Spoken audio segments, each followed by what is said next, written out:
जय गुरुदेव बच्चों। आज हम आपको बताने जा रहे हैं क में छोटी की मात्रा की और क में बड़ी की मात्रा की कब लगाई जाती है। बहुत समय आप लोगों ने पढ़ते हुए अपने पाठ्य पुस्तक में ये ज़रूर देखा होगा कि एक ही वाक्य में कहीं पर क में छोटी की मात्रा की तो कहीं पर क में बड़ी की मात्रा की, एक ही वाक्य में। तो ये जो क में छोटी की मात्रा की और क में बड़ी की मात्रा की ये जो बात लगाई गई है, ना तो इस विषय में आपने आपके माता पिताओं से पूछा, ना तो आपने अपने अध्यापक से पूछा कि क्यों यहाँ पर क में छोटी की मात्रा की और क्यों यहाँ पर क में बड़ी की मात्रा की का जो प्रयोग है वो किया गया है। तो चलिए, एक अध्यापक होने के नाते हमें आज ऐसा प्रतीत हो रहा है कि हम आपको ये बता दें कि कब आप क में छोटी की मात्रा की लगाएंगे और कब आप क में बड़ी की मात्रा की लगाएंगे। देखिए, इसे समझने के लिए हमने यहाँ पर एक वाक्य लिखा है। आप लोग इस वाक्य को ध्यानपूर्वक देखिए और जो कुछ भी मैं कह रहा हूँ उसे भी ध्यानपूर्वक सुने। इस वाक्य में राम ने कहा था कि शाम तुम अपनी माँ की बात मान लो, नहीं तो तुम्हें दंड दिया जाएगा। तो यहाँ पर देखा आपने, ये जो वाक्य है इसी वाक्य में यहाँ पर क में छोटी की मात्रा की लगाई गई है और इसी वाक्य में यहाँ पर क में बड़ी की मात्रा की जो है वो लगाई गई है। ऐसा क्यों, आप कैसे समझेंगे? तो हमारी बात सुनिए। राम ने कहा था, तो यहाँ पर जैसे ही आप रुकते हैं तो वहां पर आप प्रयोग करें क में छोटी की मात्रा की। तो देखिए, आगे बढ़ते हैं। शाम तुम अपनी माँ की बात मान लो, नहीं तो तुम्हें दंड दिया जाएगा। यहाँ पर देखना, आपने क्या किया, लगातार आप बोलते गए और लिखते गए, कहीं पर आप रुके नहीं। यही कारण है कि यहाँ पर क में बड़ी की मात्रा की, जहाँ बिना रुके वाक्य को संपूर्ण किया जाता है, वहां पर आप प्रयोग करेंगे क में बड़ी ई की मात्रा की। शायद आप लोगों को समझ में आ गया होगा। आगे बढ़ते हैं। म में ए की मात्रा में और म में अय की मात्रा मैं, ये जो है इन दोनों का प्रयोग, में का प्रयोग और मैं का प्रयोग कब करना चाहिए, ये भी आपने ना तो अपने माता पिताओं से पूछा और ना ही अपने अध्यापक से पूछा।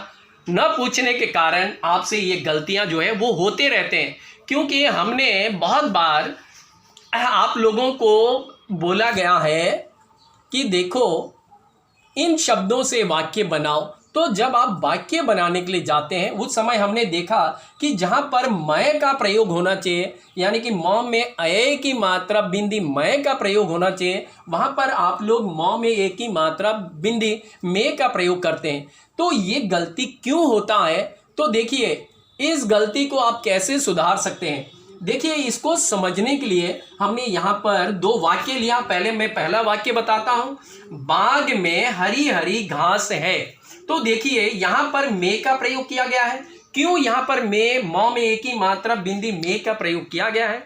क्योंकि यहाँ पर किसी वस्तु के बारे में या किसी स्थान के बारे में या किसी चीज़ के बारे में जब आप बताने जाते हैं या बोलने जाते हैं या लिखने जाते हैं, उस समय आप म में एक ही मात्रा में जो है इसका प्रयोग करें। म में एक ही मात्रा बिंदी में, इसका प्रयोग करें आप।